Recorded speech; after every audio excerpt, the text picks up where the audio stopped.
Hello everyone, welcome to way to officer. I hope you all are doing well. I hope आप लोगों का RRB PO का exam अच्छा गया होगा। आप लोगों ने कितना अटेम्प्ट किया है एंड किस शिफ्ट में आपका एग्जाम था जरूर बताना कमेंट बॉक्स में, क्योंकि काफी लोगों से मैंने सुना है किसी ने 50, 52, 54, 60, 65, 67 ऐसे अटेम्प्ट किए हुए हैं। आपका कितना अटेम्प्ट रहा और आपको पेपर का लेवल कैसा लगा। बहुत से लोगों से मैंने सुना कि क्वांट में अलग अलग तरीके के पैटर्न आए हुए थे, किसी में रॉन्ग नंबर सीरीज, किसी में मिसिंग नंबर सीरीज आई हुई थी, किसी में सिंप्लीफिकेशन आए थे, किसी में अप्रोक्सीमेशन आए थे, किसी को क्वांट टफ लग रही थी तो किसी को रीजनिंग टफ लग रही थी। ओवरऑल आपको कैसा एक्सपीरियंस रहा, आपको क्या लगता है कि आपका एक्यूरेसी कितना है जितने अटेम्प्ट आपने बनाए हैं। एंड आगे अब बात करते हैं, प्री की बात तो हो गई है बट मेंस की प्रिपरेशन करनी है। जितने भी अटेम्प्ट बने हो मेंस की प्रिपरेशन तो करनी ही है, राइट। मेंस की प्रिपरेशन को नहीं छोड़ सकते, क्यों? क्योंकि आगे आईपीएस है और फिर एसबीआई है, तो इन दोनों के लिए अभी से प्रिपरेशन हो जाएगी अगर साथ में आरआरबी के लिए कर रहे हो आप मेंस की। तो प्री के एग्जाम तो हो गए हैं और अब हम लोग मेंस की ओर बढ़ेंगे। मेंस में क्या पैटर्न है, क्लर्क एंड पीओ दोनों का जो मेंस का सिलेबस है वो बिल्कुल सेम होता है। इस सिलेबस में दिया हुआ है रीजनिंग आपका आएगा जिसमें आपके 40 क्वेश्चन दिए होंगे, 50 मार्क्स के होंगे। दूसरा आपका जनरल अवेयरनेस जो कि आपका करंट अफेयर्स है, उसके 40 क्वेश्चन आएंगे, 40 मार्क्स के होंगे, मींस 1 क्वेश्चन 1 मार्क। दूसरा है न्यूमेरिकल एबिलिटी जो उसमें 40 क्वेश्चन होंगे, 50 मार्क्स के होंगे। फिर आपका इंग्लिश लैंग्वेज या हिंदी लैंग्वेज जो भी आप चूज करते हो, आप इंग्लिश लैंग्वेज चूज करते हो या फिर हिंदी करते हो, दोनों के 40 क्वेश्चन आने वाले हैं और 40 मार्क्स के होंगे, 1 क्वेश्चन 1 मार्क। कंप्यूटर नॉलेज जिसके 40 क्वेश्चन होंगे और 20 मार्क्स के होंगे, मीन्स 2 क्वेश्चन पर आपको 1 मार्क्स मिलेगा। तो इस तरीके का पैटर्न है। आपके पूरे 5 सब्जेक्ट आते हैं, reasoning, general awareness, numerical ability, English language या हिंदी लैंग्वेज में से कोई एक आप लोगे, दूसरा कंप्यूटर नॉलेज। अब हम लोग एक एक सेक्शन की बात करेंगे, कौन सा सेक्शन कितना इंपॉर्टेंस रखता है। सबसे पहले जो हमारा सेक्शन यहाँ पर है वो रीजनिंग का पेपर है। रीजनिंग का पेपर जिसमें 40 क्वेश्चन आएंगे, 50 नंबर के होंगे। रीजनिंग में ज्यादा से ज्यादा आपके जो क्वेश्चन आते हैं वो पजल के आते हैं, आपको भी पता है। मेंस में पजल बहुत सारी आती हैं। मेंस के लिए रीजनिंग कहां से कर सकते हो, अंकुश लांबा सर के चैनल से आप ये पढ़ सकते हो किस तरीके से उन्होंने पजल सॉल्व कराया है। स्पेशली पजल करना बहुत इंपॉर्टेंट है और पजल आपको करना ही पड़ेगा अगर एक डिसेंट मार्क लाना है आपको रीजनिंग के सब्जेक्ट में। तो वहां से कर सकते हो, अंकुश लांबा सर की वीडियो से आप मेथड सीख सकते हो कि मेंस लेवल के पजल को किस तरीके से सॉल्व करना है, क्योंकि बहुत इंपॉर्टेंट होता है। अगर आपने मेंस लेवल के पजल अच्छे खासे नंबर आपने सॉल्व कर लिए तो आप लीड ले लेते हो, वहां पर कट ऑफ के पास पहुंच जाते हो। दूसरा है सेक्शन हमारा जनरल अवेयरनेस का। जनरल अवेयरनेस बहुत इंपॉर्टेंट है, इसमें 2 पार्ट आते हैं। एक तो आपका करंट अफेयर, 6 महीने का लगभग करंट अफेयर आपका आता है। दूसरा आता है आपका बैंकिंग अवेयरनेस। बैंक जो पूरे मेंस में अगर देखा जाए एक सेक्शन ऐसा जो आपका डिसीजन मेकर होता है कि आप क्वालिफाई कर रहे हो या नहीं, वो होता है करंट अफेयर। आपने अदर सेक्शन में कितना भी अच्छा किया हो, करंट अफेयर में अगर आपने अच्छा नहीं किया है तो कहीं ना कहीं आप कट ऑफ से नीचे आ जाते हो, और ये बहुत लोगों के साथ हुआ है। सो इन चीजों का ध्यान रखना है कि करंट अफेयर को बहुत ही अच्छे से प्रिपेयर करना है, बहुत ही ज्यादा अच्छे से कम आपको 2-3 बार रिवाइज करना ही है पूरा अच्छे से पढ़ने के बाद। तो करंट अफेयर काफी डिसीजन मेकर होता है एक तरीके से आपको क्वालिफाई करने के लिए, तो इसको काफी अच्छे से प्रिपेयर करना है। कहां से कर सकते हैं? अफेयर क्लाउड से कर सकते हैं, आप स्टडी आईक्यू के वीडियो से कर सकते हैं। क्योंकि अफेयर क्लाउड से पढ़ना इसलिए जरूरी है क्योंकि आरआरबी की अगर करंट अफेयर की बात करें वो आईपीएस और एसबीआई के कंपैरिजन में बहुत डिटेल में पूछी जाती है। दूसरा है न्यूमेरिकल एबिलिटी। न्यूमेरिकल एबिलिटी में ज्यादा से ज्यादा आपकी डीआई आती है, बट डीआई को सॉल्व कैसे करना है, कहां से करना है, क्योंकि मेंस के क्वेश्चन हमें जल्दी नहीं मिलते और मॉक को तुरंत अगर लगाने बैठेंगे बिना प्रैक्टिस किए तो मेंस के मॉक लगाने हालत खराब हो जाती है, लोगों की फ्रस्ट्रेशन हो जाता है क्योंकि क्वेश्चन जल्दी नहीं बन पाते हैं, राइट। और काफी बड़ा मॉक होता है तो लोग उतने देर बैठ भी नहीं पाते। उसके लिए आपको छोटे छोटे सेक्शंस में क्वेश्चन की प्रैक्टिस करनी होती है। कहां से करना है इसको मैं बताने वाली हूँ। सबसे ज्यादा आपकी डीआई पूछी जाती है। दूसरा इंग्लिश लैंग्वेज या हिंदी लैंग्वेज। इसमें बहुत सारे बच्चे कंफ्यूज होते हैं कि इंग्लिश लेना है या हिंदी लेना है। कुछ लोगों को तो कंफर्म होता है कि मुझे इंग्लिश ही लेना है, कुछ लोगों को कंफर्म होता है कि उन्हें हिंदी लेना है, क्योंकि उनकी इंग्लिश का अच्छी नहीं होती है बिल्कुल भी, या जिनकी इंग्लिश अच्छी होती है उनकी हिंदी नहीं अच्छी होती है, हिंदी में उतना कॉन्फिडेंस नहीं होता है, तो वो उनका कंफर्म होता है। बट कुछ क्राइटेरिया ऐसी है लोगों की जिनकी इंग्लिश और हिंदी दोनों 50-50 है, उन्हें लगता है कि वो इंग्लिश में भी एक डिसेंट मार्क्स ला सकते हैं या हिंदी में भी डिसेंट मार्क्स ला सकते हैं। उन्हें ज्यादा कंफ्यूजन होता है कि लेना क्या है। तो आप 2-3 प्रैक्टिस कर सकते हो मॉक्स की, जैसे अड्डा पर मॉक्स आते हैं, वहां पर आप प्रैक्टिस कर सकते हो, फ्री में जो मॉक मिलते हैं। तो वहां पर आपको 2-3 मॉक हिंदी के लगाओ, 2-3 मॉक कम से कम इंग्लिश के लगाओ, और वहां पर आप कंपैरिजन कर सकते हो कहां पर आप फास्ट एक्यूरेसी के साथ कम टाइम में क्वेश्चन कर सकते हो ज्यादा। तो वहां से आप एनालाइज कर सकते हो कि किस तरीके से आपको कौन सा सब्जेक्ट लेकर चलना है, और अभी ही कर लो 1-2 दिन के अंदर, तभी आप आगे के लिए प्रिपेयर कर पाओगे अच्छे से। क्योंकि आप जो भी सब्जेक्ट ले रहे हो उसमें मेहनत करनी है, चाहे इंग्लिश हो हिंदी हो, दोनों पेपर काफी अच्छे लेवल का आता है। दूसरा है कंप्यूटर नॉलेज। कंप्यूटर नॉलेज देखने में तो सिर्फ 20 मार्क्स का होता है, लेकिन बहुत ही ज्यादा ऐसा होता है कभी कभी लोगों की ओवरऑल कट ऑफ क्लियर हो जाती है, बट कंप्यूटर में उनकी कट ऑफ क्लियर नहीं हो पाती क्योंकि बहुत ट्रिकी क्वेश्चन पूछे जाते हैं कंप्यूटर में।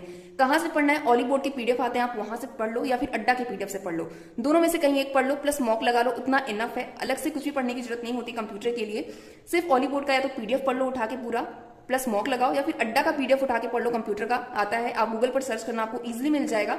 तो इस तरीके से आपको सारी चीजें पढ़नी है। बट क्वेश्चन कहाँ से सॉल्व करने हैं, रीजनिंग और क्वांट के स्पेशली, प्लस बैंकिंग अवेयरनेस कहाँ से करनी है, उसके लिए मैं आपको बताने वाली हूँ। मेरे पास कुछ सोर्स हैं जो काफी अच्छे हैं, आप वहां से कर सकते हो। और पहले हम बात करेंगे क्वांटिटेटिव एप्टीट्यूड की।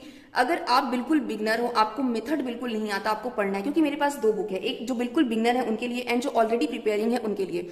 जो बिल्कुल बिगनर है, जिन्हें मेथड नहीं आता, उन्हें समझना है कि किस तरीके से क्वेश्चन को सॉल्व करते हैं, किस तरीके से मेथड लगाते हैं, कौन से मेथड अप्लाई करते हैं, कहां पर। अगर आपको ये देखना है तो मेरे पास एक बुक है दिशा पब्लिकेशन की, जो है general quantitative aptitude for competitive exams, SSC, banking, defence, railway, जिसमें भी आपके क्वांट आते हैं वो सारे एग्जाम के लिए। एंड इसमें काफी अच्छे से 3000 प्लस एमसीक्यूज दिए हुए हैं, क्वेश्चन दिए हुए हैं इसमें।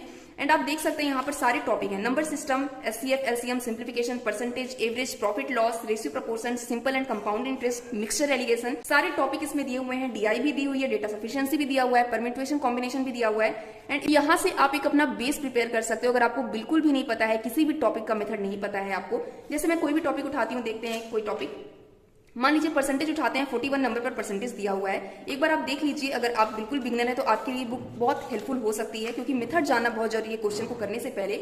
आप देखते हैं यहाँ पर परसेंटेज टॉपिक दिया हुआ है, इसमें बताया है पहले कि परसेंटेज होता क्या है, बिल्कुल बिगनर्स के लिए ये। उसके बाद यहाँ पर वैल्यू ऑफ परसेंटेज दी हुई है, फ्रैक्शनल इक्विवेलेंट्स, किस तरीके से परसेंटेज कैलकुलेट करते हैं, किस तरीके से निकालते हैं, ये सारी चीजें इसमें काफी अच्छे से दी हुई है। आप देख सकते हैं किस तरीके से चेंज करते हैं उसे, प्रोपोर्शन फॉर्मूला क्या होता है, यहाँ पर सारे मेथड दिए हुए हैं, आप देख सकते हैं। तो जितने भी मेथड होते हैं, जितने भी टाइप के क्वेश्चन बनते हैं परसेंटेज को लेके, और जिस जिस मेथड को अप्लाई करते हैं, वो सब इसमें बहुत अच्छे से दिया हुआ है। इसको आपको पढ़ना होगा, उसके बाद आप क्वेश्चन लगाओगे तो काफी अच्छे से आपके क्वेश्चंस बनने लगेंगे। तो यहाँ से आप लगा सकते हैं। तो मुझे लगता है बिगनर्स के लिए, जिनको बिल्कुल मेथड भी नहीं पता है और उन्हें प्रॉब्लम होती है यार किस तरीके से क्वेश्चन को सॉल्व करना है, या अलग अलग टाइप्स के क्वेश्चन होते हैं, कोई भी टॉपिक आप उठाएंगे उसमें अलग अलग टाइप्स के क्वेश्चन बनते हैं, तो वो किस तरीके से सॉल्व करना है, इसमें आपको काफी अच्छे से मिल जाएगा। स्पेशली बिगनर्स के लिए बुक काफी सही है। बट जो ऑलरेडी प्रिपेयरिंग कर रहे हैं, जिनको मेंस के लिए प्रिपेयर करना है स्पेशली, उनके लिए ये बुक काफी अच्छी है। दिशा पब्लिकेशन की ही बुक है, 85 क्वांटिटेटिव एंड डेटा इंटरप्रिटेशन है ये। इन सभी का लिंक मैं आपको डिस्क्रिप्शन में दे दूंगी। अगर आपको बुक से प्रैक्टिस करना है, आपको लगता है कि बुक से काफी अच्छे से प्रैक्टिस हो सकती है, क्योंकि मुझे लगता है अगर आप मेंस के लिए कर रहे हो तो आपके लिए एक बुक का सोर्स होना बहुत इंपॉर्टेंट है, क्योंकि मेंस के लिए आपको बहुत ज्यादा क्वेश्चन अवेलेबल नहीं हो पाते हैं। मॉक में भी आप पूरा फुल मॉक देने नहीं बैठ सकते हो बिना प्रैक्टिस किए, राइट। तो ये चीजें इंपॉर्टेंट है, आपको अलग से क्वेश्चन की प्रैक्टिस करनी होती है। और ये काफी ऑथेंटिक सोर्स है, काफी अच्छा सोर्स है। क्यों अच्छा सोर्स है? क्योंकि इसमें डीआई पर काफी फोकस किया गया है एंड डीआई काफी अच्छे से दी हुई है। मैं आपको एक बार बता देती हूँ, इसमें 85 पेपर्स दिए हुए हैं, जो कि आपके प्रीवियस ईयर पेपर हैं। 2010 से लेकर 2022 तक के पूरे पेपर आए हुए हैं। इसमें 15 टॉपिक्स दिए हुए हैं, 3800 प्लस क्वेश्चंस आपको यहाँ पर मिलने वाले हैं। और मैं एक बार बता देती हूँ टॉपिक क्या है। Simplification, approximation, series equation, number system, percentage, ratio proportion, profit loss, SICI, time work, time speed, mensuration, probability, DI and caselets. DI में हम लोग सिंपल डीआई भी करते हैं, बट कैसलेट डीआई की प्रैक्टिस उतनी नहीं कर पाते। और आपको पता है, अगर आप मेंस दे रहे हो, चाहे आरआरबी हो, आईपीएस हो या एसबीआई हो, कैसलेट डीआई आती है और बहुत सारी कैसलेट डीआई आती है। बट अगर प्रैक्टिस नहीं है तो बहुत टाइम टेकिंग हो जाती है, और टाइम का ही पूरा खेल है। आपको पता है, टाइम एक एक मिनट हमें बचाना है वहां पर, तो प्रैक्टिस उसके लिए करनी बहुत जरूरी है। एसबीआई पीओ 2010 में ये डीआई आई हुई थी। उसके बाद एसबीआई पीओ 2010 में ये दूसरी डीआई दी हुई है। इसी तरीके से सारी डीआई आप देख सकते हैं। SBI and it's associates PO 2010 में जो डीआई आई हुई थी, किस तरीके की। SBI PO 2011, SBI clerk. अगर आप एसबीआई के लेवल की डीआई करें तो ऑब्वियसली आप आरआरबी और आईपीएस के लेवल की डीआई कर सकते हो इजीली, राइट। तो ये आपको पता है। तो एसबीआई की जो डीआई हुई है, यहाँ पे आईपीएस पीओ की डीआई दी हुई है। किस तरीके से क्वेश्चन आए हुए हैं, काफी अच्छे से, बहुत सारे लेवल की, एकदम हाई लेवल तक की डीआई इसमें दी हुई है। तो आपका बिल्कुल अच्छे से प्रिपेयर हो सकता है। देख सकते हैं एसबीआई पीओ 2013, इस तरीके की डीआई दी हुई है। आपके हर तरीके, जितने तरीके की डीआई बनती है, इस तरीके की डीआई हो, आपकी सारी तरीके की डीआई इसमें आई है। प्लस कैसलेट डीआई दी हुई है, जो कि काफी इंपॉर्टेंट है मेंस एग्जाम के लिए। प्री एग्जाम में भी आता है, आपको पता है। अभी आरआरबी का जो पीओ एग्जाम हुआ है, इसमें भी आया था कैसलेट डीआई।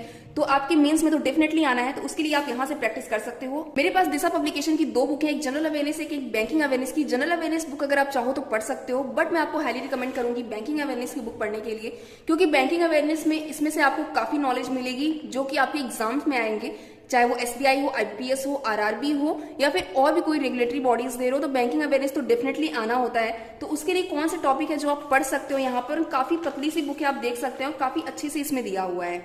तो आपको ज्यादा टाइम भी नहीं लगेगा और कम टाइम में आप अच्छे से प्रिपेयर कर सकते हो। जैसे कि बैंकिंग सिस्टम क्या होता है in India and world, banking structure and instrument क्या होते हैं, बैंकिंग फंक्शन कैसे करता है, बैंकिंग प्रोडक्ट्स कौन कौन से होते हैं, मनी एंड फाइनेंस क्या होती है बैंकिंग में, marketing aptitude, computer knowledge, general knowledge, current affairs भी दिया हुआ है इसमें। तो आप चाहो तो ये भी पढ़ सकते हो यहाँ से। बट अगर आपको बैंकिंग के लिए स्पेशली करना है तो आप ये चीजें डेफिनेटली यहाँ से कर सकते हैं। इसमें आपको क्वेश्चंस भी मिल जाएंगे और सबसे अच्छी बात है कि क्वेश्चंस वो मिलेंगे जो आपके प्रीवियस ईयर पेपर में आए हुए हैं, जैसे कि SBI PO mains, IPS PO mains, IPS clerk, SBI PO mains. आप देख सकते हैं यहाँ पर जितने भी हैं सारे एसबीआई, आईपीएस, आरबीआई, आरआरबी के क्वेश्चन दिए हुए हैं।